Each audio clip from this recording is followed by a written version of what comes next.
Kim, can you hear us okay? Great. We're all set then, is that right? Yeah. Great. All right, good evening, everyone. It is Tuesday, March 10th. It is 7:01 p.m. This meeting of the Bedford Public School Committee is called to order. We're gonna start with a roll call vote, starting with Sarah. Here. For last time, the roll call vote. Angel. Here. Sheila. Here. Brad. Here. I'm here, 5 of us are here. We also have Kim Howell joining us, our military family representative virtually. Oh, and. Oh, there you are. Oh, yeah. I guess you'll join us soon. Yeah. We do have a quorum, we do have remote participants as well. And that would just be Kim Howell for now. We will start with our agenda. The first thing on our agenda tonight is public comment. As a reminder, the public is invited to comment during this part of the meeting in accordance with Bedford Public Schools Policy D8. Please say your name and full address for the record to keep your comments to 3 minutes or less. Once the public comment period closes, members of the public will not be able to make comments or address questions to any speakers or members of the committee. We ask that you refrain from using the chat or Q&A functions in Zoom after the public comment section has closed. If anyone would like to make public comment, if you're online, please raise your virtual hand, and if you're in the room, please raise your actual. Great, start. Yep, come on up, the purple shirt. I'm gonna be stated on Secretary Road. I'm a sophomore at Bedford High School and I'm an AAC major. For those who don't know, AAC stands for Academic Achievement Center. It's an extra study block for people who have historically struggled in classes like me, and I take it 4 times a week. And I, as someone with ADHD, is absolutely vital to me. And it's coming to my knowledge that due to budget cuts, many members of the staff have been fired, which is not sustainable because AAC has 3 staff members that are able to not fail my classes and to make it into honors classes this year. And I do understand budget cuts have to be bad sometimes, but without AAC and without the expertise and care that staff provides, the most vulnerable students in the school will see their grades drop. And that is something that cannot happen. And I'm here to advocate for myself, but for my community. I'm pleading to you to please take care of the AAC department. Thank you. And. Is there anyone else in the room wishing to provide public comments? Raise your hand, please. Is there anyone online wishing to provide public comment? You could just raise your virtual hand. Okay, we'll leave it open for a few seconds just in case.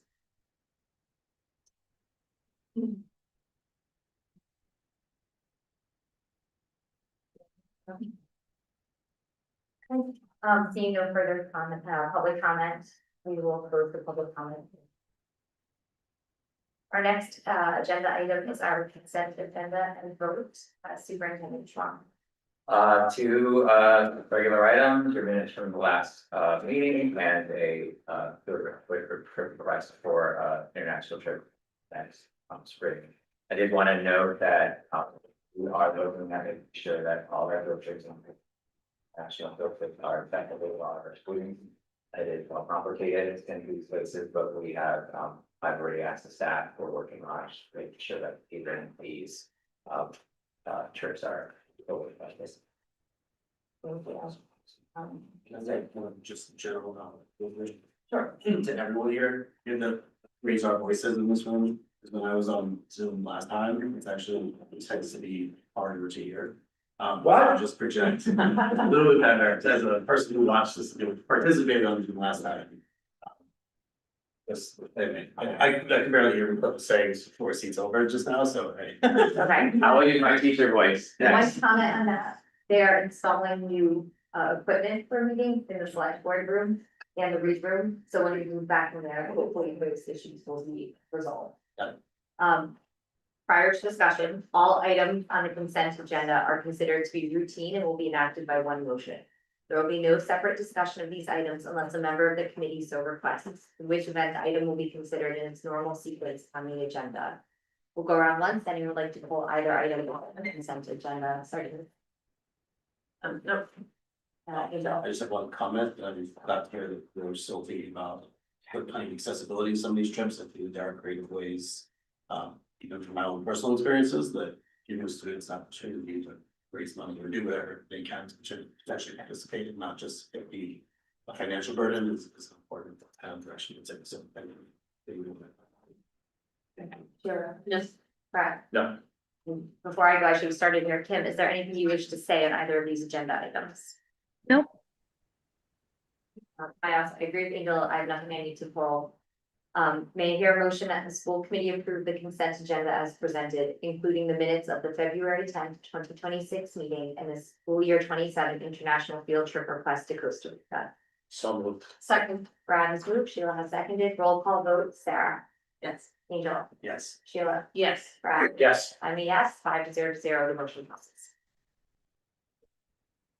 Great, moving on for our next agenda item. It is the appointment of the Bedford High School student representative to the school committee and vote. Superintendent Schwann.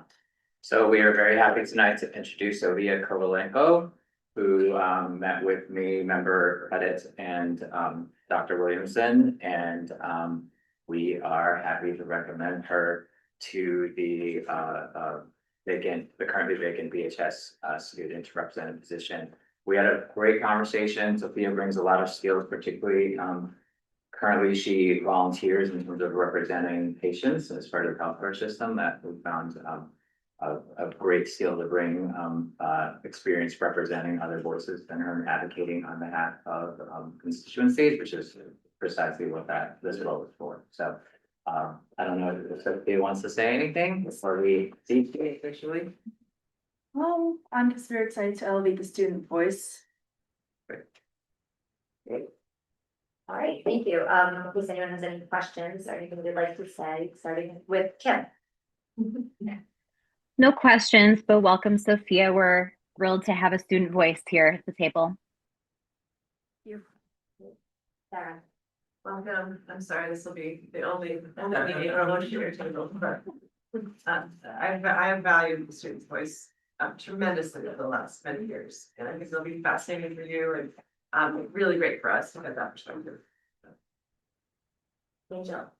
So I had the pleasure of interviewing Sophia, not only officially, but even in the kind of waiting room beforehand, I will say, and in that instance, it was a pleasure to speak with her. I think that she was brave and interested, just a nice kind of different take, things that we know that we need to hear on a daily or on a meeting by meeting basis. It'll be important. I think she'll be an excellent fit for this position. So welcome. Nice to have you. Sheila.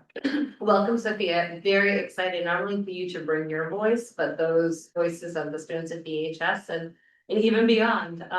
So it's really important as we think about a lot of things. So really looking forward to your participation and welcome to school committee. Brad. Welcome. I'm really delighted that we are finally going to fill this seat, and so let's move on with it. Okay, I just want to echo everything else. This is a very valuable position for us to have you sitting up here and providing your voice to us. So thank you, welcome. I'm really looking forward to working with you. So with that, may I hear a motion that the school committee approves Ms. Sophia Kovalenko to the position of BHS student representative for the remainder of the 2025-2026 school year? Heck yeah. One heck yeah, 1 second. Roll call vote, Sarah. Yes. Angel. Yes. Sheila. Yes. Brad. Yes. I mean, yes, 5-0-0. Congratulations. If you want to come on up, join our meeting. She doesn't have to be the first one to answer questions. No, oh gosh. We'll come back to you. Sort of. You can pass. Here first, yeah. I'll come back to you for a second. Before we move to the next agenda, I just wanted to note that Sophia is a junior, and as we've amended this policy actually in a couple ways to allow for to prioritize seniors. but to allow for juniors, in this case, we did, consider other students, but, Sophia, is the selected candidate. And we have talked about the notion of having a junior and a senior share a position going forward. It's something I'll probably bring to you towards the end of the year. Our policy permits that, but I think it will give more voice, and, continuity, because it does take a little bit of time to learn the ropes here.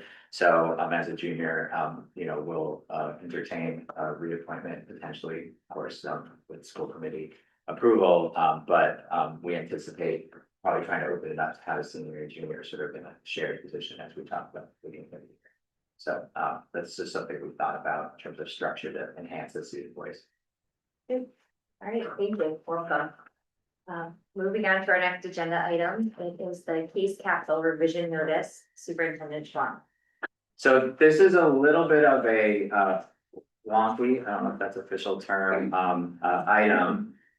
You're, as a member of the CASE Collaborative, which provides special education services for our families and students. I'm on the board as your representative, according to Mass General laws. And there is a requirement that when they have a capital plan change, that it needs to be approved, or more technically not disapproved by the member school committees. It is very similar to our Bedford capital plan, which has a capital expenditure committee. A collaborative has a similar capital plan looking further out in terms of the types of investments they might need to make. The particular investments that Case Collaborative has been looking at recently are vans, because they provide shared transportation. But this plan is more expansive to allow them to invest in leasehold improvements and other types of things. This is not a request for money, so it is not, they're not asking for money. This is simply to make sure the plan is aligned to allow them to make those requests. And the request for money actually comes through the case board, through the annual appropriations process, not dissimilar to the Bedford's process. So I'm not actually asking for a vote, because if you don't vote, it is assumed that you don't object. But this is an opportunity, as required by DESE's interpretation of regulation, that you have the opportunity to object or disapprove within 45 days of the issuance of the notice. So this is your opportunity, but I would recommend that you not disapprove, because they are a valued partner. And one of the, as we noted earlier, they helped drive down our special education and transportation costs significantly last year to this year because of their service. All right, thank you. Starting with you, Kim, do you have any questions or comments? No questions or comments. Sarah? I don't have any questions. I'm glad that they've helped us with transportation. That's been huge. So. Angel? My only question, do you have any examples of what some of their land acquisition tech things are? I mean, that's a big This number. is, for them, it's really more about bands, and then some, I should know It's this. like three, Like, $3 million. if they're buying like photocopiers that are capital appreciated kind of thing, like, for example, we lease our copiers, but I think they might buy them. They're typically, Case and our other collaborative lab are operating on a model where they share space with their district partners. So we host a Case classroom at the preschool, lab classrooms at the high school, and is it a Slane? JGMS. JGMS, okay. So they don't necessarily own buildings, but they either have lease for the administrative offices sometimes, or if they have a specialized program, with a day program, I think they do lease space. So I don't think this capital plan, I should know the answer to this, but I can get back to you. Yeah, I think that for $3 million, I'm just understanding what, land acquisition, improvement and construction is a very broad. Yes, yeah. Term, it can mean lots and lots of things, like building a brand new facility that might be of interest, it's just interesting. The plan was written to be more, to allow for flexibility so that they wouldn't have to keep coming back. I don't think right now there's, any envisioned, major purchase, but they built it in the event. I think they do have a program that is standalone, and I'm not sure right now if it's leased or if it is a, owned building, but that's sort of related to that, I believe, but I can get back to you. Okay, thanks. Yeah, so another question. One question on that, if you know, do you want him to get back to us with an update before we decide whether to put this on the agenda again? Because if we're not voting, it's implicit that we're accepting it. So if we Yes. have to put it on the agenda again. If you want a chance to disapprove it after the information, we would have to bring it back on the agenda, but why don't, if it's okay with you, I can follow up, and then if you believe that that's necessary, we'll communicate with Chairman Dimon and put it on the next agenda, and if we don't, then. That works. Okay, Sheila, No questions. I'm gonna skip to you, Sophia. Just- No questions. Okay, right. I had the same question that Angel did, the $3 million for rent.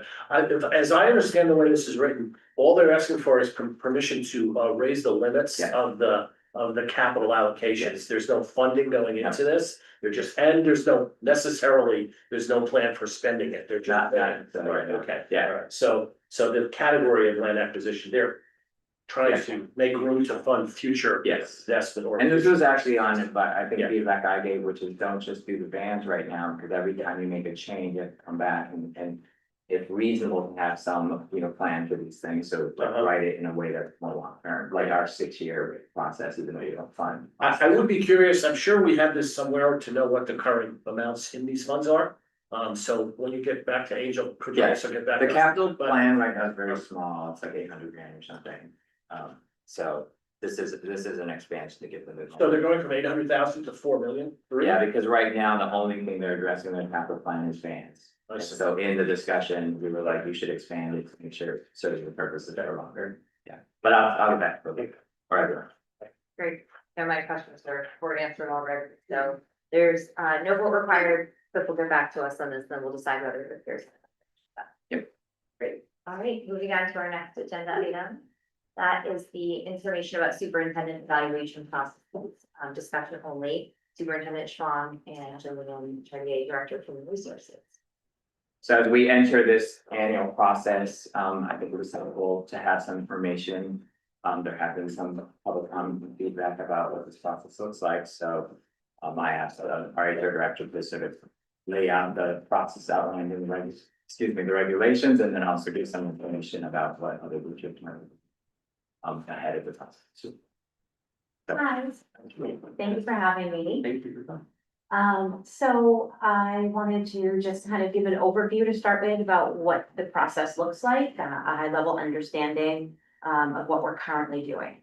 So the Bedford Public Schools Superintendent Evaluation follows a model established by MASC, which is the Mass Association of School Committees, and the BESC, which is the Mass Board of Elementary and Secondary Education. So the process is goal focused, it's transparent, and it's conducted as a continuous annual or a biennial loop.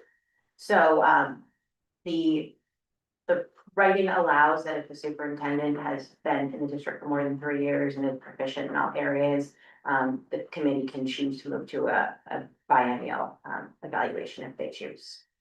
Which means every 2 years, right? Correct. That's one of those things that That may Correct. vary Yeah, yeah. So there are 3 components to the evaluation system. So number 1 is the 2-part evaluation tool. So the superintendent has to have goals. So the superintendent has to have 1 professional practice goal and 1 student learning goal. It's recommended that they also have 2 to 4 district improvement goals. And all of the goals must be what's called SMART, SMART, specific, measurable, attainable, rigorous, and timed. So basically, it's looking to make these things concrete, right? Things you can actually measure. And then the second part of the 2-part tool is the standards. So the evaluation is based on 4 mandatory standards: instructional leadership, management and operations, family and community engagement, and professional culture. And again, these are things set through the rubric established by the BESE. There is component 2. So component 1, the 2-part tool. Component 2 is the 5-step evaluation cycle. So again, following the loop, right? The first part is self-assessment. So the superintendent recaps their past work in progress and provides evidence to inform their future goals. So that typically would be the beginning of the year. Part 2, analysis, goal setting and plan development. So the superintendent would make recommendations for a plan for the upcoming cycle, which would then be discussed with you all at the school committee.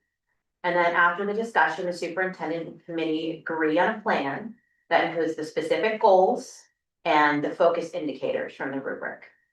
And remember, the evaluation needs to be goal focused, again, looking towards concrete, measurable things. Number 3, implementation. So the superintendent executes the plan while keeping the committee updated on progress. And MASC, again, that's the Mass Association for School Committee, the rules we basically follow. They suggest that a helpful way to monitor the progress is to create a year-long agenda for presentations at school committee meetings, where the superintendent can update the committee and the community and hear about the progress that's being made throughout the year. Part 4 is a formative assessment. And this is a mid-cycle, or approximately halfway check that occurs during a public meeting, and it's to discuss the progress and adjust the goals if necessary. This is not a written eval. It's rather an agenda item at a school committee meeting where the superintendent provides the committee with an update and the progress. While we talked in the previous stage about, setting up sort of a year-long agenda for presentations, this is that, that can be sort of at will, whatever you all decide is appropriate. But this formative assessment is a formal step in the process. It needs to happen at the mid-cycle. So this formative assessment mid-cycle check provides the opportunity for the school committee as well as the community to hear about the status of the plans and ask any questions or voice any concerns they may have. And then if there's a need to make any adjustments to the goals in the plan, this would be the time to do it. I would like to also say that ideally, updates on the plan, as we've talked about, are occurring continuously for the cycle and, not just at this one formative assessment. And then the 5th part of the evaluation cycle is a summative evaluation. So this is the typically end of the year public evaluation of the superintendent. So there are 4 parts to it. And at the end, the superintendent gets their final rating. So the first part is the evidence review. So the superintendent presents a self-assessment along with evidence to support the work done to achieve the goals and meet the standards that were agreed upon at the beginning of the year. Then an individual review. So individual committee members consider all of the information given to them along with their own observations, and they evaluate the superintendent. And to serve the district and the superintendent well, the summative evaluation should really provide objective feedback. The next step is composite evaluation. So in this step, the committee chair would collect all of the individual evaluations from all the committee members and then compile them into a composite evaluation. And then that final composite rating should reflect like a preponderance of the individual ratings and should reflect really the voice of the whole committee. So some districts, have different rules about what they want to do when things get into the composite evaluation. Some districts, although they're much larger, school committees have rules about, at least 2 people need to bring up the point. But obviously in a smaller group like this, that could be harder to do, but I think it's important for you all as a group to have a conversation, with the chair about what qualifies to go into that cumulative composite evaluation. And then the last step is the public vote. And that's when composite evaluation is discussed and voted upon as the final evaluation for the superintendent. And then keep in mind that the superintendent, although there are 5 of you here, the superintendent only has one evaluator, and that's the committee as a whole. So that's where that composite evaluation really comes into play. And so that's the basic overall process.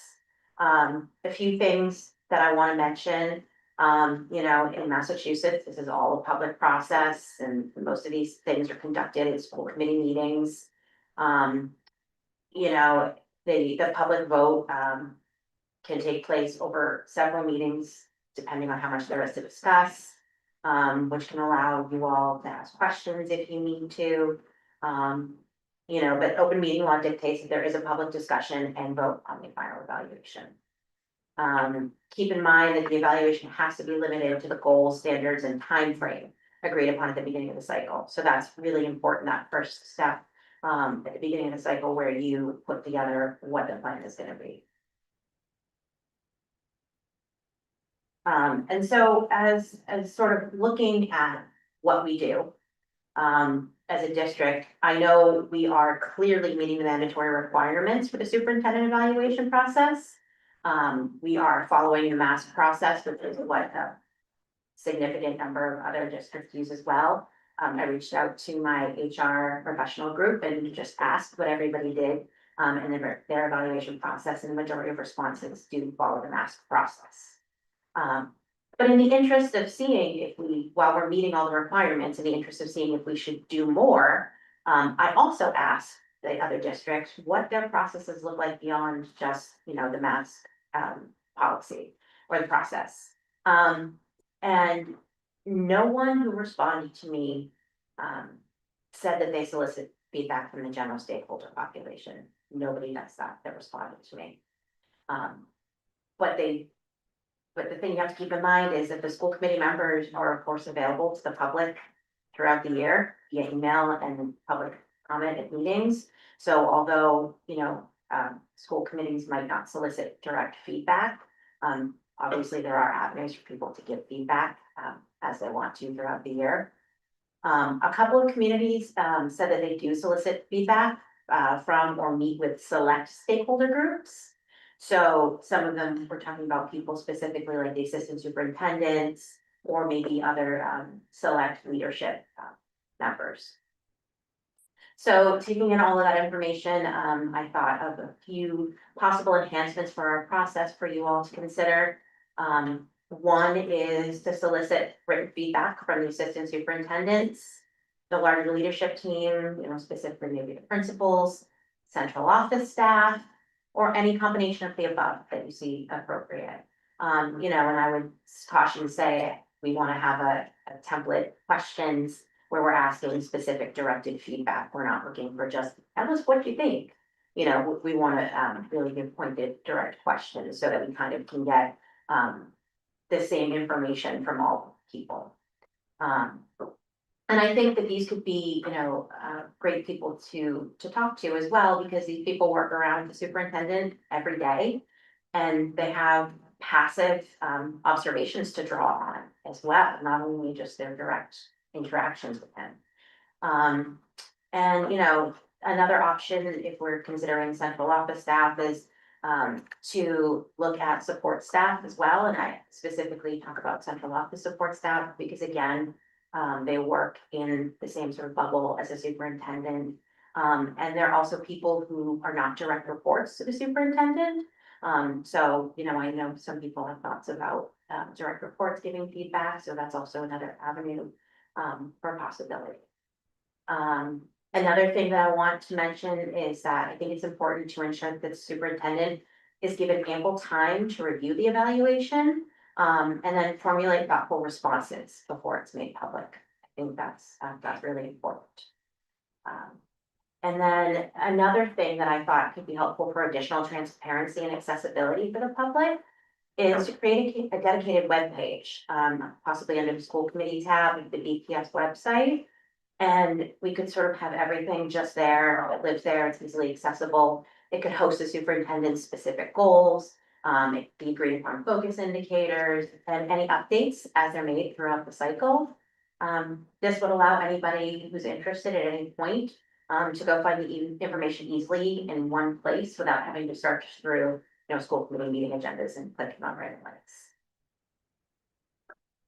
That's all I have for you. Thank you. Is there anything you want to add before we go around? Just on that last note, we have created dedicated websites for our budget, for healthy school hours and for the anti-CAP for all, which basically aggregate or post the relevant school committee meetings in one place. So that last thing would be very easy to do. I mean, it is essentially the strategic plan, but we could do that for reference. So I just know that that's not that last thing, but the rest is up to you. Great. Kim, let's start with you. Thank you for going into such detail. It's really helpful, I think, and keeps us all aligned.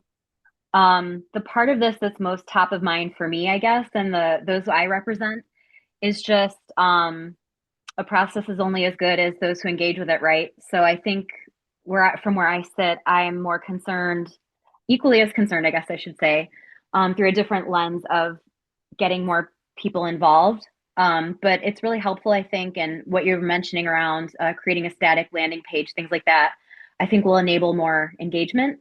So lots to think about, and certainly great to better understand what we should be doing, maybe that we aren't, to have a few recommendations there too. So I appreciate the conversation. And again, from where I sit, it's just trying to figure out how to get more involvement in the process. And so I'm excited to talk more about that with anyone who's interested. Thank you, Kim. Sarah. Thank you for coming. These are great ideas. What I've felt is helpful through the whole evaluation process is that rubric. That what is it out of depth?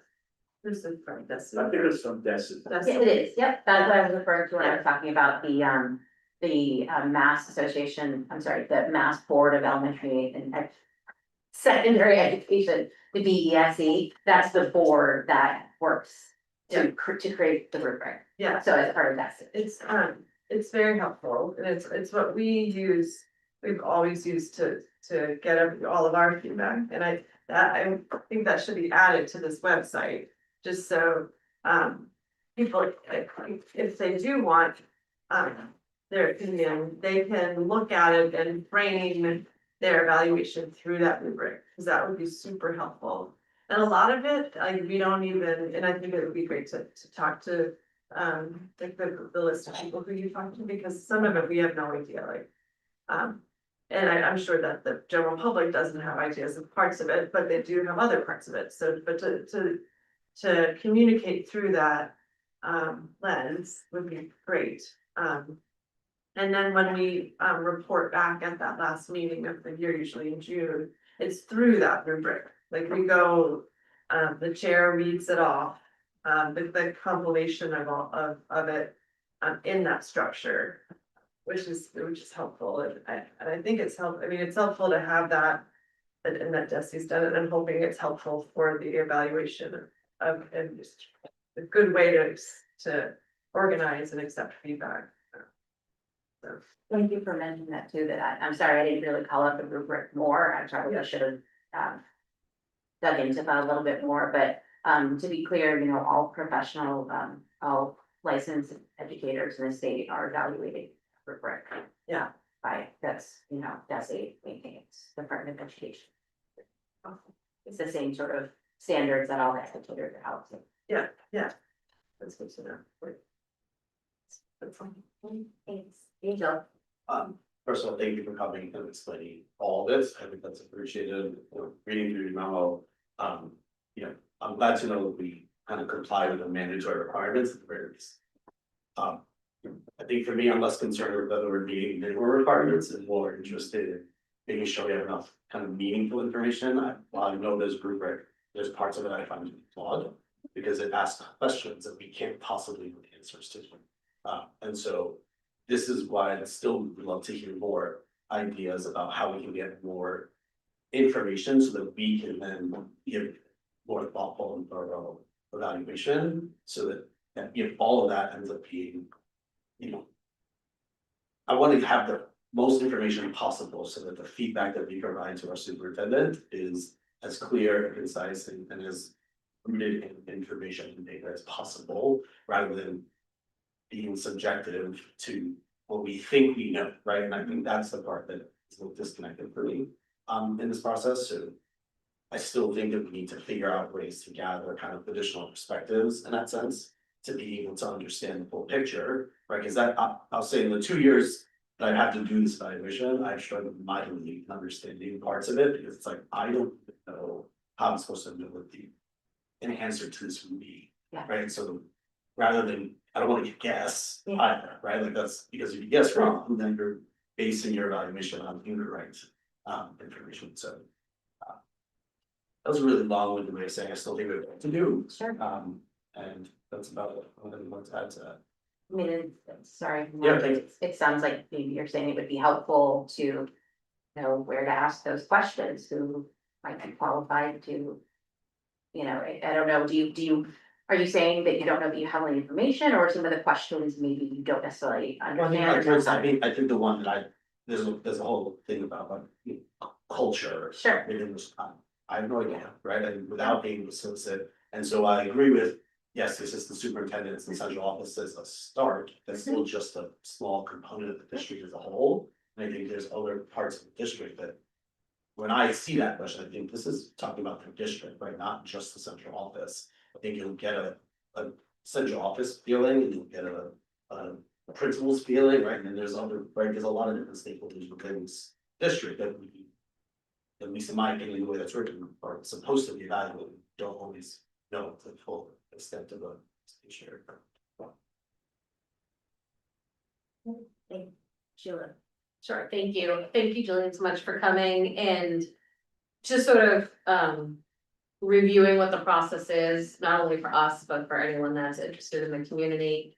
I appreciate that you did your due diligence to say we are doing what we're supposed to do. We're not in compliance with something. But then you went the extra mile to talk to other districts to see what their processes are, to really sort of understand what might be additional areas or opportunities. And even though you didn't come up with a lot of those from other places, then you said, okay, let's now think about Bedford. Let's think about, you know, the opportunity to get feedback, to get a more holistic approach. How can we further enable the school committee to, you know, meaningfully and objectively evaluate our superintendent and get feedback from the right places. So I just wanted to thank you for that, because I think there's a process of, we're doing what's expected of us, so we're not out of compliance from something. We've looked around, and then you've taken a look at all of that and provided, I think, really meaningful suggestions on how we might enhance the process.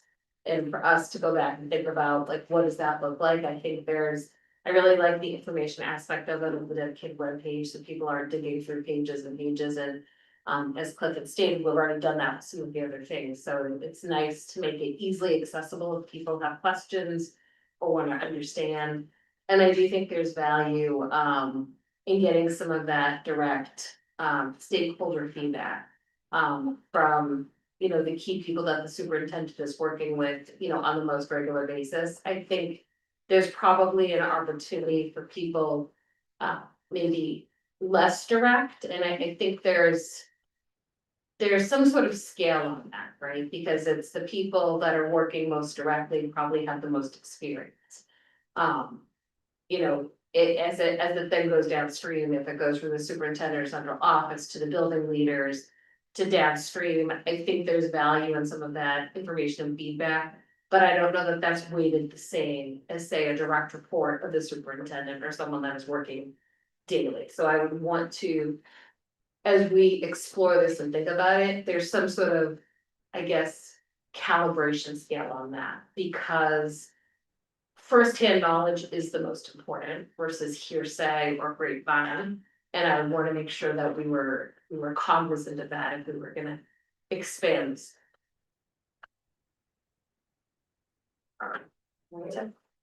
Sophia, is there anything to add? Yes, nations. Page is great, and to maybe like simplify that important like information for the general public. And maybe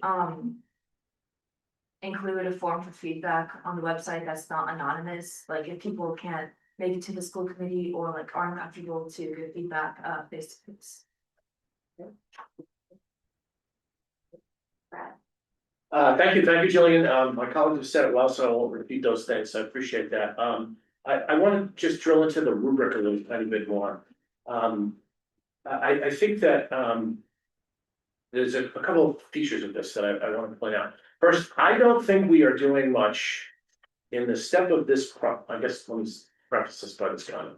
The way I'm interpreting this is the rubric kind of fits into this process, so I appreciate that you contextualize this process as, you know, good best practices. It's actually a process that starts with goals and has reviews, and it's based on all that and so on. And the rubric is one of the ways that we do some of the assessments during this process.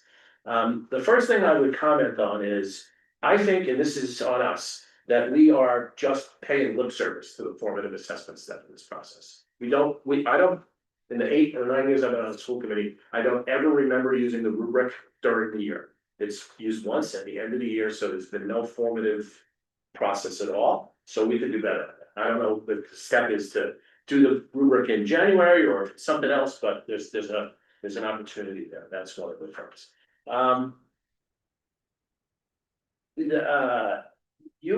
You asked here about timing, process timing, to make sure the superintendent has enough time for a thoughtful review. Do you have a reason to believe that the way we're doing it now is not enough time? I just was wondering why. I don't know honestly, Okay. transparently how much, time Okay. has been given. That's something that I didn't know, so I just kind of wanted to make sure I made that statement. Sure. I can't speak to if you are giving it, I just was saying I want to make sure. Okay, Um, well, the way to find out, I suppose, is to ask Cliff. It feels like it's not enough time, so we can do that now, we can do that later, but yeah, okay, I just think that's in general is just an important piece of the process. sure, okay, I agree, totally, yeah, okay, great, and then I think I heard you say that the review process should be limited to the goals that are set. And I guess my first reaction is that the rubric that we use is not limited to just the goals. Mhm. So there's something a little inconsistent there. Okay. And I'm not sure if that's, that, I don't know what's right, I feel like. And culture is a good example, is, you know, there might not be a goal that says, I wanna improve the culture, or I wanna create a great culture. But it's still something that's on the rubric, and certainly something that Angel thinks is important, I think, and I think it's important. I completely agree with Angel about sort of being sort of hard to figure that one out, so. And then the other point for me is, just to really, echo what Angel said about the difficulty of really sort of being able to know what's going on, through the sort of keyhole that we look through and especially about some of the softer things, like we can judge budgetary performance pretty clearly because we get reports on that, but are the teachers happy when they're coming to work? That's, you know, that's hard to know. And it's really hard to know because we sometimes hear from 1 or 2 people, and then it's really hard to figure out whether those 1 or 2 people are representative or whether that's just an anecdotal thing and, you know, we don't like to rely on that. So I think when I love the idea of getting more input from some of the central office staff. I think there's also some need to get the students and the teachers involved, and I don't know how to do that. I don't know what to write, and so maybe this is a question for you a little bit, which is, what are the avenues through which we could get more communication with teachers about this? I don't have an answer right off the top of my head for that. I think that if you do choose to go down that avenue, we need to be really thoughtful. Yeah. About how we implement that. Yeah. There would have to be guardrails, I Yeah. think, around it.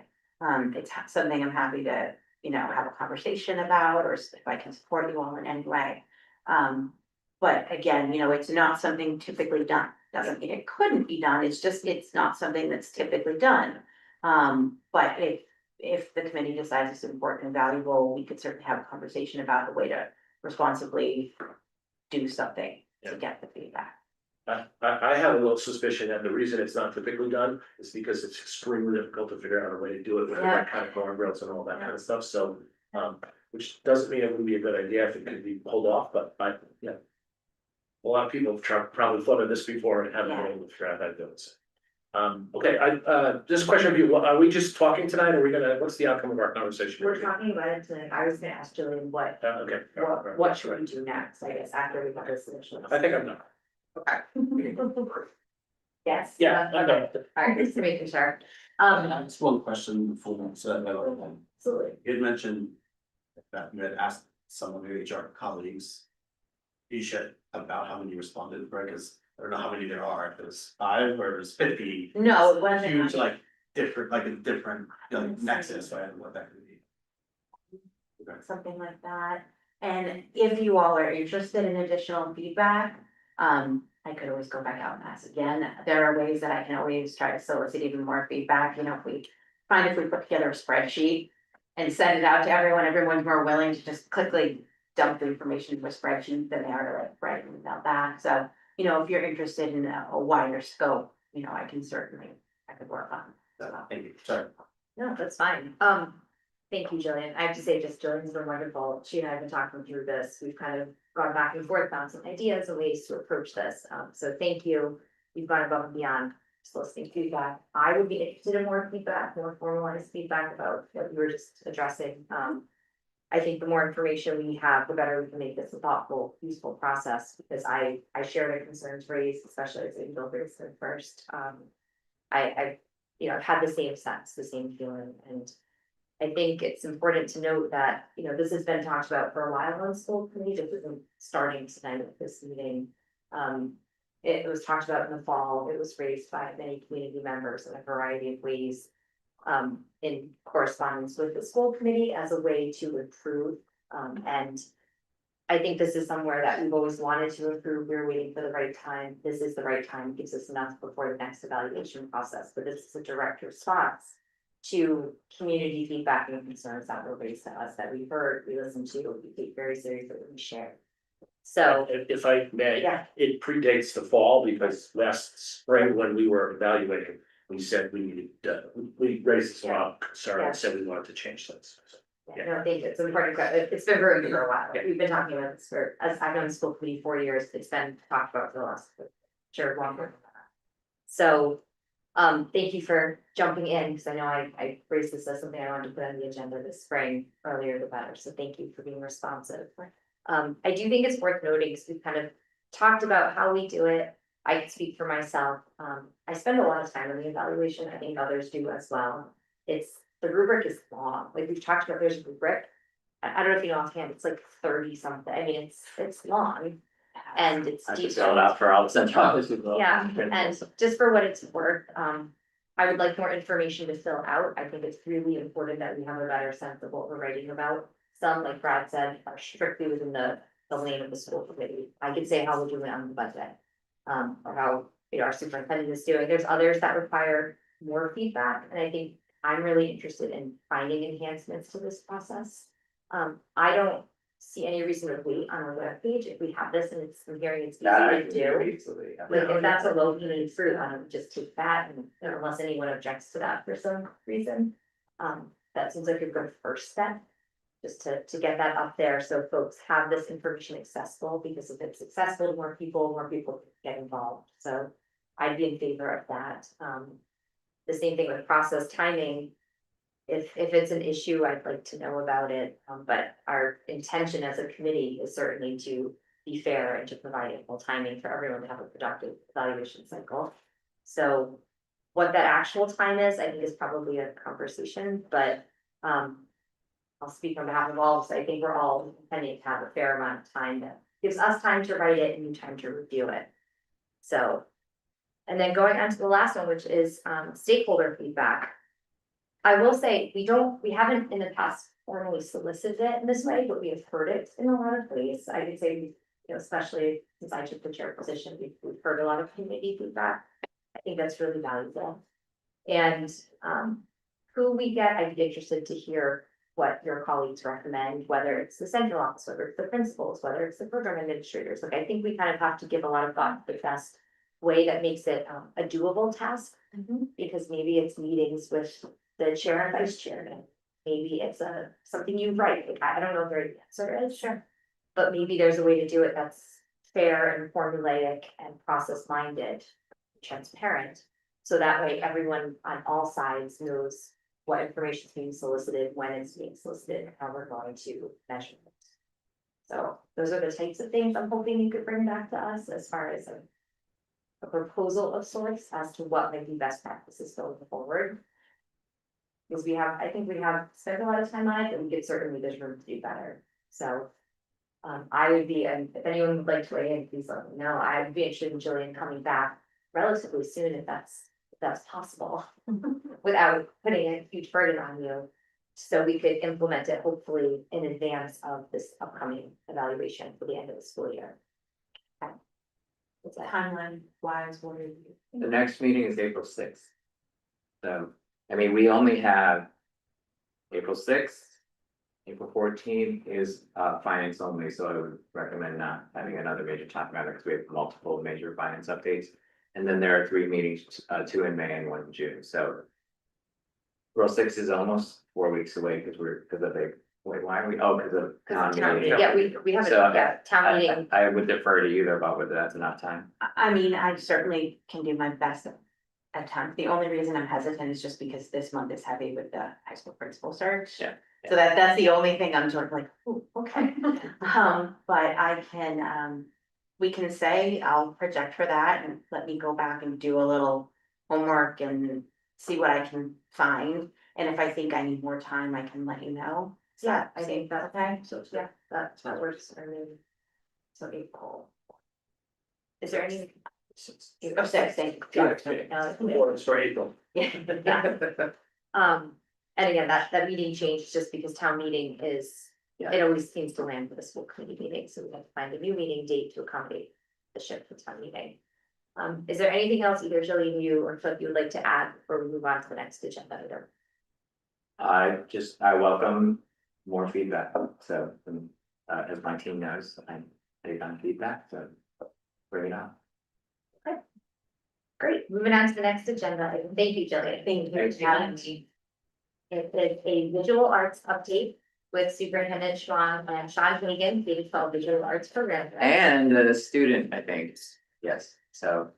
It's been a little while since we featured some student work, so, we'll hopefully be doing that in the weeks of the year, but we have Sean to give us an update on some of the happenings in the visual arts. Hopefully, let me get, yes, set up here. You have a lot of visuals, wouldn't be a visual art. I know. It'd be really sad. So these are a lot of words, and I'm very excited. Did you time this? Or no? Yes. Maybe you. Yes, I wanted to see that on us here, Scoville, there you go. There would have been some thought in there. Let me share my screen. And I'm gonna preempt, I'm gonna suggest ahead of time that we let Sarah Scoville take the last move to adjourn the meeting. So no one else, members don't jump in, give her the honor. Good. I do my tongue. Thank you. Okay, there you go. So, thank you for the invitation to come in and present tonight. Some, highlights for the, art department. I am joined by sophomore Sylvie. Speaking too loudly. Graciously agreed to, also give Highlight to. What the hell is? No, you're. I don't know why it keeps on doing that. There's a ghost in there. Sorry, take 3, okay. So Sylvia is gonna speak specifically to a special project that's going on between Lane and VHS with the National Art Honor Society and National Elementary Art Honor Society. Talk a little bit about that. There's some new endeavors that are happening in the past year or two. So if you advance the next slide, please. So this is a slide that shows some of the projects that are service projects that are happening at the Lane Elementary School. That this is the National Elementary Art Honor Society, and it's a pilot program this year, brand new. And there's, as you can see, there's quite a few students at Lane that are participating in this, and it's all service based. As you can see, the image on the left, they did a project honoring service members and families at Hanscom Air Force Base. And then there are some other projects where they're more community focused, like the slide on the picture on the far right, where it was a youth children's art class at the Denver Library. And also some things that involve just some minor fundraising. Like slide in the middle. We go to the next slide, please. And this is where Sylvie can take over. This is the project that Empty Bowls project that the National Honor Society and the Art Honor Society got together. It was very exciting, first time, and this was last week. Well, it's a recurring event, so last Monday, there was a group of us that visited Lane School to expose the students who participate in the junior NAHS group or the elementary NAHS group, some more advanced serving techniques and create more like usable bowls and plates to give to the Bedford Food Pantry. It's called, as you know, the Empty Bowls fundraiser. And we use the molding technique, which is where you take your object, in this case, a bowl or a plate, and you place a slab of clay on top of the bowl or plate, and it molds itself to the dish, and it creates like an easy, efficient, and even way to produce many dishes for the food pantry. So this trip is recurring now. It's every Monday for the next month, and each week there's a small group of NAHS students who go. It's mainly just based on who's available, and they work with the lane students, and in our own meetings, we also work on the bowls. So we use varying techniques to make the bowls, not just the molding method, so we can make as many as possible. And so overall, last Monday's goal was to inspire the lane students to continue their art education as they grow up, much like we do, while at the same time contributing to the Bedford Food Pantry. So, yeah, and personally, it's very positive experiences. I like my trip. Thank you. Thank you very much. Can we actually just go back to that slide for 1 second? I want to just highlight the two Bedford art staff that are sort of spearheading this endeavor.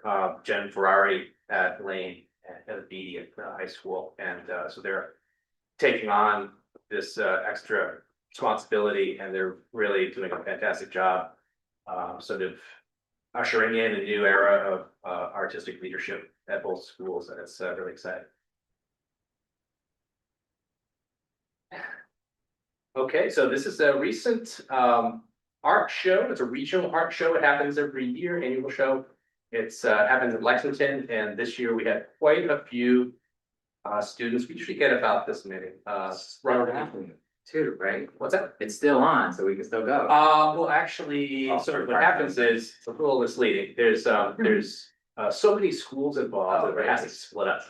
So about maybe 5 or 6 years ago, we did have a regional show at about 6 or 7 schools at the same time, and it was a lot. There's a lot of people. It's a smaller space, so it was a great idea to separate them out. So we had Winchester at Burlington on the Bedford presenting the student work at the same time, and it was a great turnout.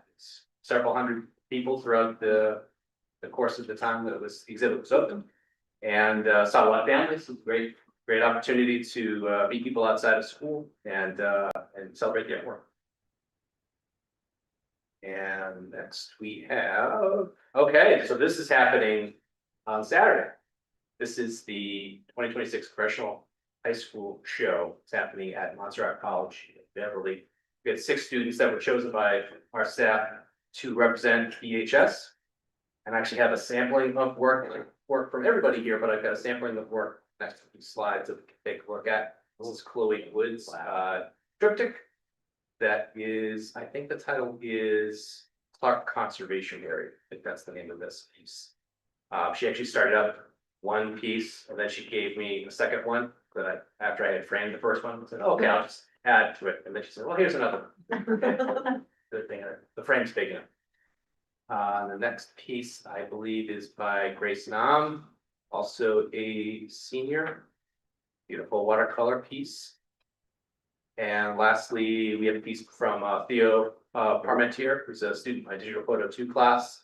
It's a double exposure, long exposure from New York City. So on Saturday, that's when we will find out the results of the show. There's, I think, probably 25 districts or so that are participating. Last year, we had a student who won first place, Mira Smith. Don't want to jinx it. That's all I'm gonna say. So if you want to go to the next slide, please.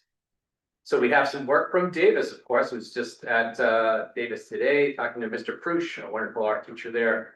And there's a new, if you look at the Greek vase there, the Amphora, I think it's called. It's a new cross-curricular connection that's happening at Davis, where there's a history and art component coming together. So that's pretty exciting.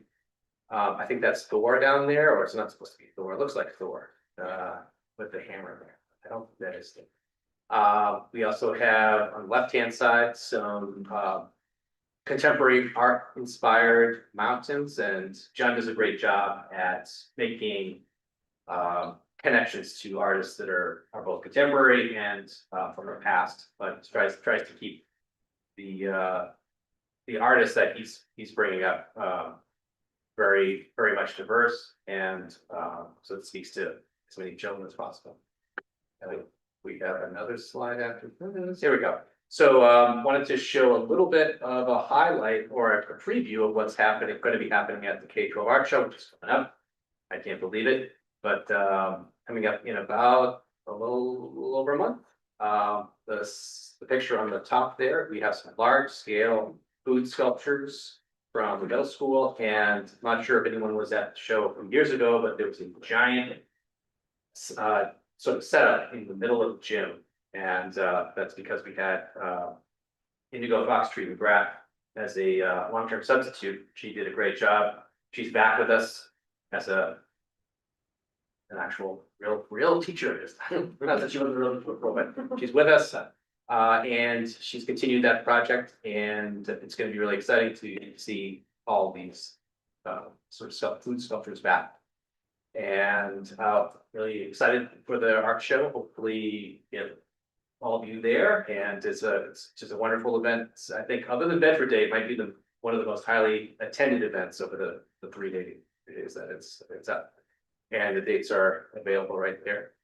Sean, if we missed, since we did miss the Lexart show, will a lot of it be displayed during this show? That's a great question. Yes, okay, that's good. In fact, there's quite a lot of it on display in the hallway downstairs. Okay. So that is the highlights that I have to share with you tonight. If there's any questions or comments. A few more slides, but we're gonna go. Yep, okay. Sure. All right, do you wanna, Kim? Do you wanna add anything? Yeah, this is wonderful. Always proud of our students' work, and especially excited to see handsome representation here as well. So thank you for sharing with us. It's really great to see just how talented our students are. Thank you, Kim. Sarah. Thank you for coming. I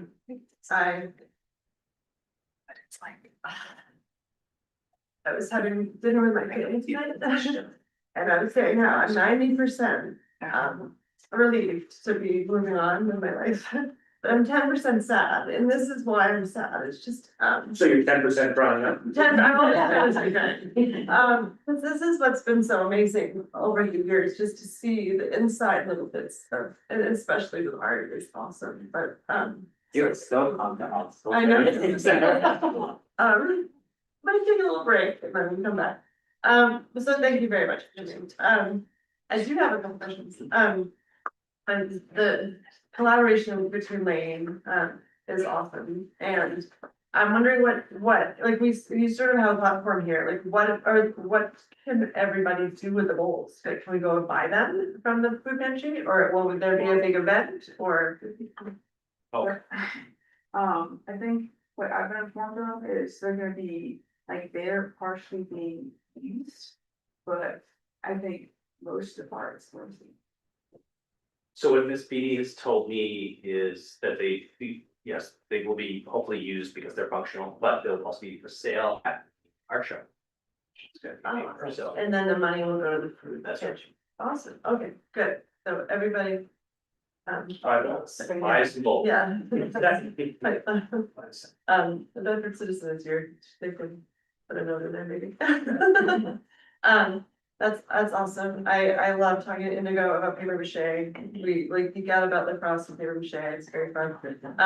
And so she's always, I love that project, I'm glad she's back, and I'm glad that all of the teachers are awesome. We were amazing. Very nice. Yes, very lucky, so, so thank you for coming and good luck Saturday, very good, see you. Yeah, Mira's amazing, she's, what she won with, it's, yeah. Thanks, Sarah. Angel. thank you for coming. I love to see this because I think, you know. There's the things our students do always fascinate me, between the theater and art and sports and music and so this is the snapshot of the pieces that you kind of want to join school committee, right? It's to see the output, right? See some of the things that we're trying to do here, but this is the reason why everyone participates, right? So why everyone cares so much about what we do. So, this is excellent, and both my kids were lame. I think the fact that, you know, our older kids are still finding ways to be involved with the younger kids and work their way through. Like, it's a magical experience for the little kids. You think, right, the teenagers are paying attention to that and they care, and right, it's the same reason, so we connect with all the like summer adventures kind of stories, right? Like, here's this experience with like kids and kids, right? They might be vastly different age groups, but those connections mean a lot to both groups, right? As they move through, so to see that, I mean, I think that is an amazing program. Participating in, so kudos for you wanting to do that, and spending your time to do that, like, you should be really honored for yourself and give yourself a couple of different pats on the back. It's all your friends that are participating, it's what makes me happy to be there, right? Because there's still those connections being part of so thank you so much for sharing. Sure, thank you so much. I agree. I love it when we're getting the students' perspective, and Sylvie, thanks for presenting, which I know can be a little nervous, and you did fantastic. You know, to talk about not only sort of what you're doing in the classroom, but out in the community, and what I especially love about this, aside from seeing all of the art, is looking at, you know, there's a service component of it, right? You're working and honoring the military, you're working within the community to use art and teach art, but also to help the food pantry. And turning that into, like, if there's a visual aspect, but there's a practical aspect of that, and it's sort of all coming around full circle. And then as you get further up in the grades, and you're looking at these students that are truly becoming just amazing artists, and how they're showing up in different opportunities within our communities, in shows and contests, is a great tribute to all of our teachers. So thank you through all of them, through all of our schools, to help inspire and enable. As we know, you know, all students don't always, you know, get to take all the visual arts they want to take for a whole variety of reasons. And I can only say, as a parent, it's lovely to see, right, where my students didn't have a lot of exposure on that. They tend to be more on the performing arts side of the house. But I truly love it, and I think it's fantastic. So congratulations to all of our teachers in the program and all of our students, and let us know how we can help. Thank you, Sylvie, for coming. Thank you, John, for coming. So Sylvie, tell me, how did you come up with the idea for the bowls? Well, it wasn't like, personalized it, Right. but I'm just participating, but it's more like a creative expression for each person who makes a bowl. Uh-huh. So like personally, I use a lot of the stencils to like more detail what I made as a personal like artistic statement. And that also influenced some of the lay students, as like they would ask me like, oh, can I use the stencils after you? So it's like, personally, I didn't come up with the idea. I think it was like Miss Me and like myself and I can't take any credit. All this meeting. That's right. Miss PD, so I was just really lucky to have a chance to participate. Sure, that's great, that's great. What makes this honors? I heard the word honors in there a few times, and is there a criterion that sort of elevates it to that level in any way, or is it? There is, yes, there's a whole pretty rigorous, actually. It's very similar to the National Honor Society. Okay. This is that, it's got that level of rigor plus an artistic component. Uh-huh, So there has to be some, you know, it has to be teacher recommendation, I believe. Okay. And there's also there's a certain specifically within art. right, Yeah. right. And then there's you know, it helps if you have a inclination or proclivity towards art, for sure. And there's also, there are officers that are involved in the, at least at the high school level. Okay. So there's a president, vice president, treasurer, secretary, that sort of thing. And yeah, it's the real deal.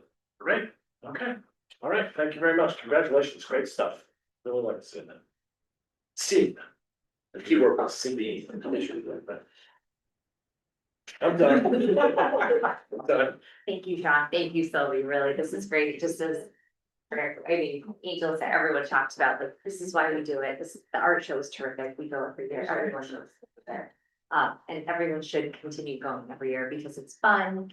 And to the, to Sylvie, you were talking about, those Lean students will come and find the high schoolers volunteering and you are celebrities to them. Like I have a couple Lean students. I hear about it. I know people who are participating in the Lean Honor Society. They think it's just terrific. So it's people like you that are making the program.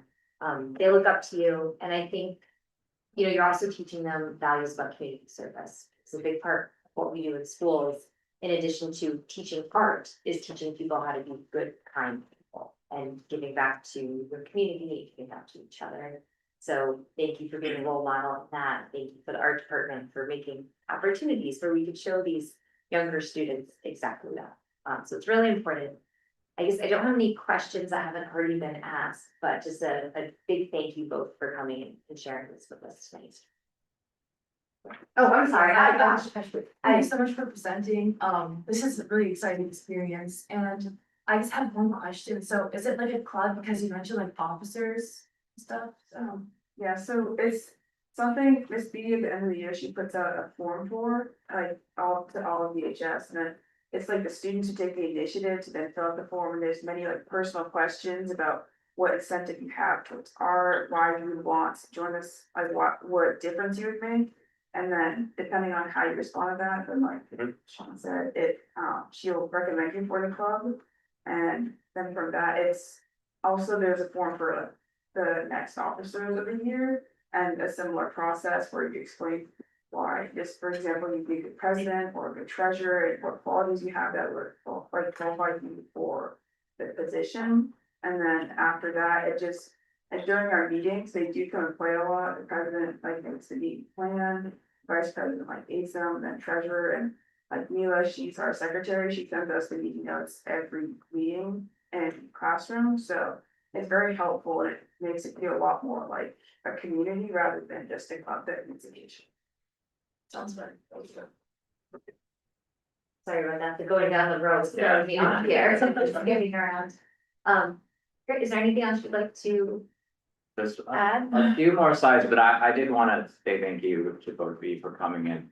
I do love particularly the inter-school sort of aspect. I see another student who also participates in inter-school, sort of the way that our older students mentor our younger students, and I think that's one of the things that are special about Bedford. We're small enough to allow that, so I love to see these inter-school connections, so thank you for being willing to participate in that and lead that. And I don't know if you're interested in being an educator later, but think about it. So we did have a few last slides that Mr. Hagan did help us put together. So we wanted to show a few other pieces of art. This is the I don't know what we call, but I call them the colorful balls, the bollards. That always make me smile when at Davis School, and you can see Sarah Scoville there. And then I think this bottom was a more recent addition, right? Elaine School mural in the STEP classroom, which has livened up the space a lot.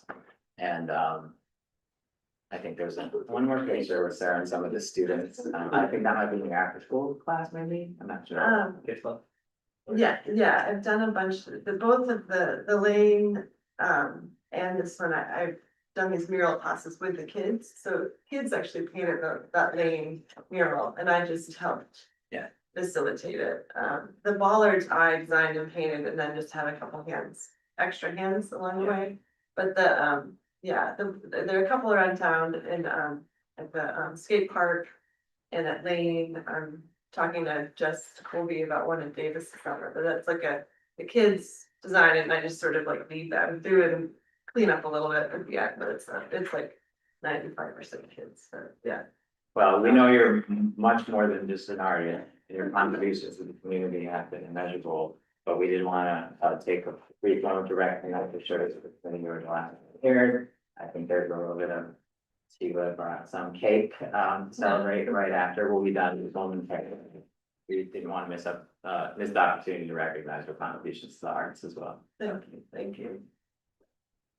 And I'm looking forward to like tenacity challenge.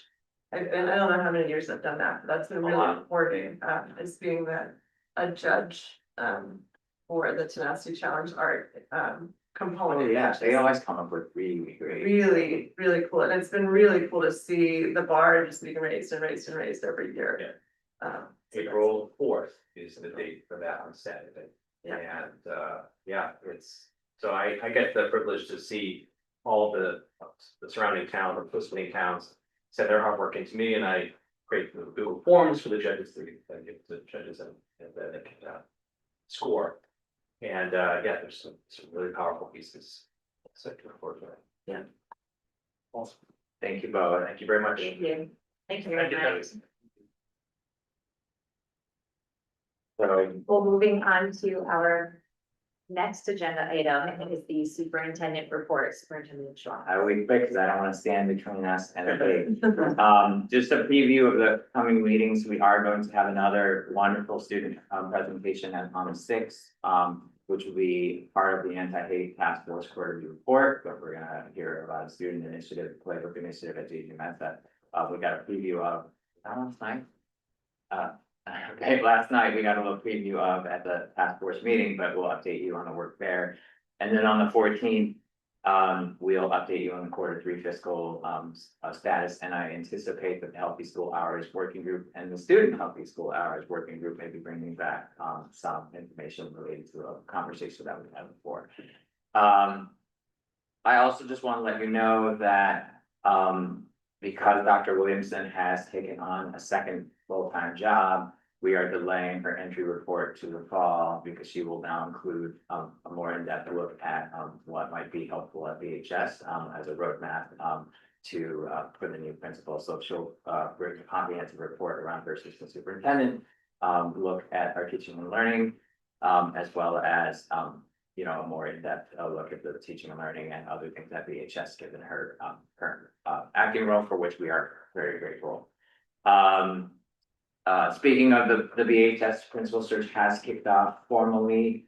We are in the process of identifying an advisory committee to interview semi-finalists, and then that committee will recommend finalists, which will go through a process in April.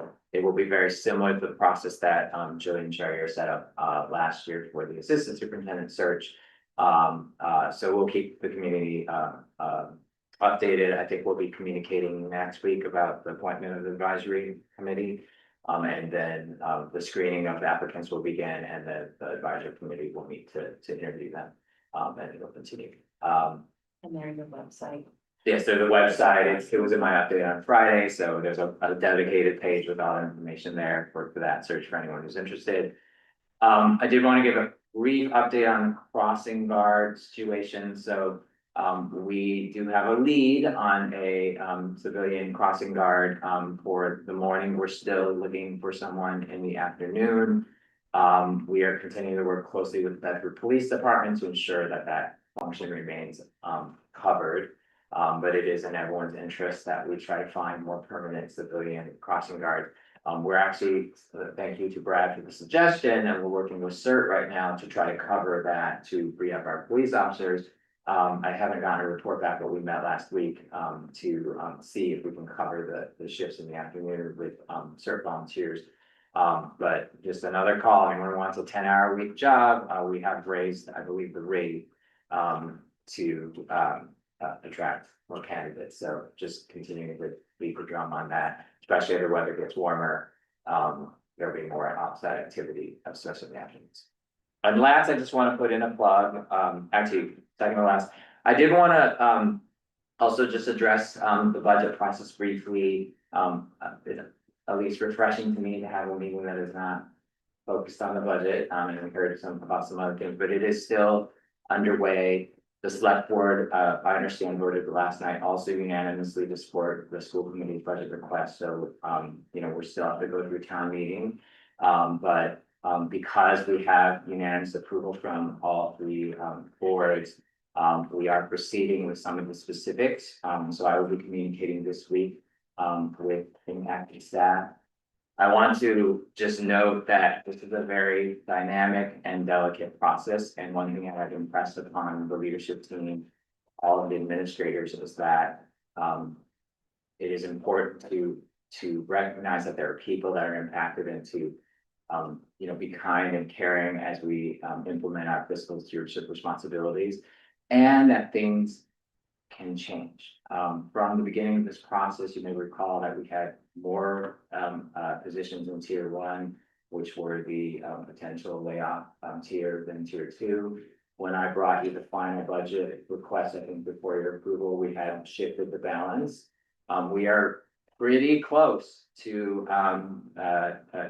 it's a moving target a little bit, but we're very close. We're down to, I believe, 3 of the 18.5 positions that are reduced to being actual individuals, 3.0 FTE roughly, who are right now, we don't have a commensurate position for them, though it's possible that could become 2 or 1 in the next 2 weeks, depending on a few other things that are happening. So I don't want to minimize the fact that even though you may not be losing a position, a change in your position is also not a small thing, right? So that is happening at much more scale than that has in the past, but I do want to also be clear that some of the information that is being shared may not be fully aligned with what is actually happening. I am actually going to share the specifics with the committee in full at our April finance update, but it may shift between now and then. So we're going to be implementing the notifications in the formal process governed by the contractual rules and our HR processes. So I do ask people to have some patience and to ask open-ended questions about their understanding. I want to remind the community and the committee that we continue to be committed to ensuring that student services are protected, including those for students who may need additional supports. The difference is that sometimes there are individuals who make choices to depart for various other reasons besides the budget.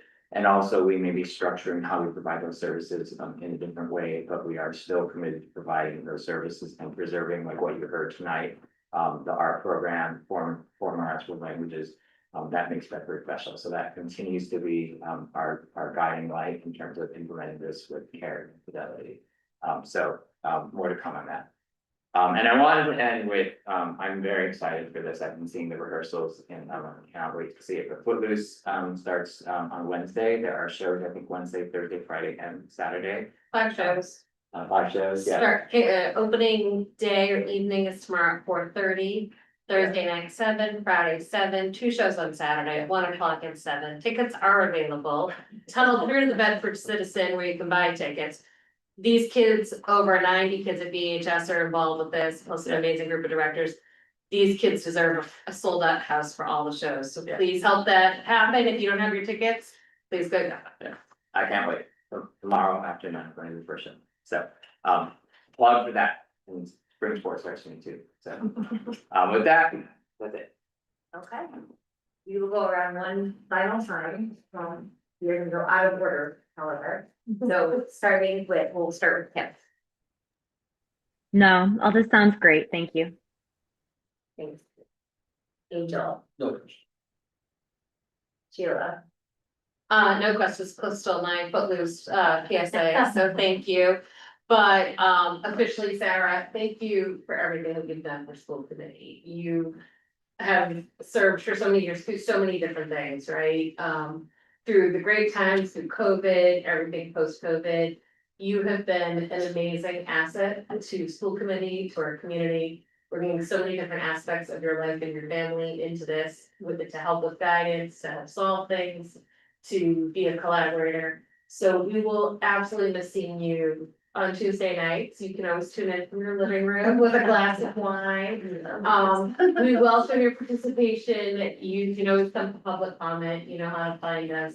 But just thank you, and we would have to.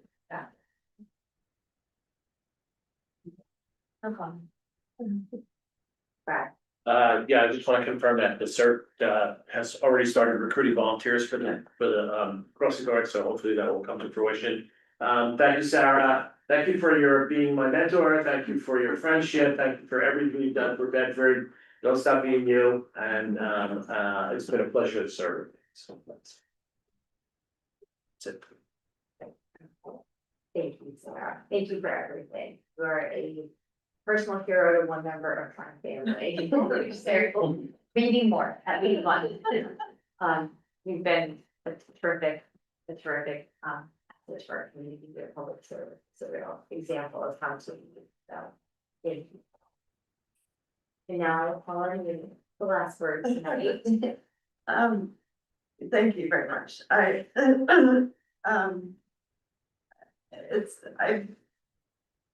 During COVID, I was always asked, like, this is a lot, how do you do it? And I'd always say that it was because it was with a strong group of people, it wasn't just one of us. And I've been very impressed over the last 9 years that we've mostly been on the same page and have been very productive because of it, and become very good friends because of it. And always supporting each other. We may not have agreed on the same boat, but we're always so civil and so kind about it. So I really appreciate the school committee. I worked under 3 superintendents and I've learned tremendous amount about leadership and how it is to run a district and how that works. I thank everybody else in the district too, like the teachers. It's been a small town. I mean, you saw the slides up there that all of us wear so many hats. And so I'm like the school committee hat. I always walk into the school building and I'm like, I'm a mom now. Like I always have to identify the hat. And nobody bats an eye. Nobody's worried that and I've talked to other school committee members in other towns and they are so impressed that that I've been able to walk so freely in and out of the buildings, and I do every week with the elementary schools, and I want to particularly thank the principals for letting me. And like, now these murals are pretty commonplace around town, but I had to start somewhere, and for people to trust me, like, I think Rob was the first one. I'm like, can I have 15 kids paint on your walls? And he's like, yeah, sure. And I thank them for trusting in me, and I mean, everybody, the custodians, I mean, have been great. Lucas and I became best friends when I was painting the bollards at Davis. So it's just been really amazing to be part of the community, the top and the bottom and the middle, and to get to know it so well. And I'll leave it on this because I have a freshman in college, as many of you know. And going through that process of college and applications is crazy. But I underestimated Bedford in that whole process. And I was like, I should know the most about it. But it is a really great district and we do really great things for kids. And people know that, people see that from outside. And so I'll leave it at that, but thank you very much.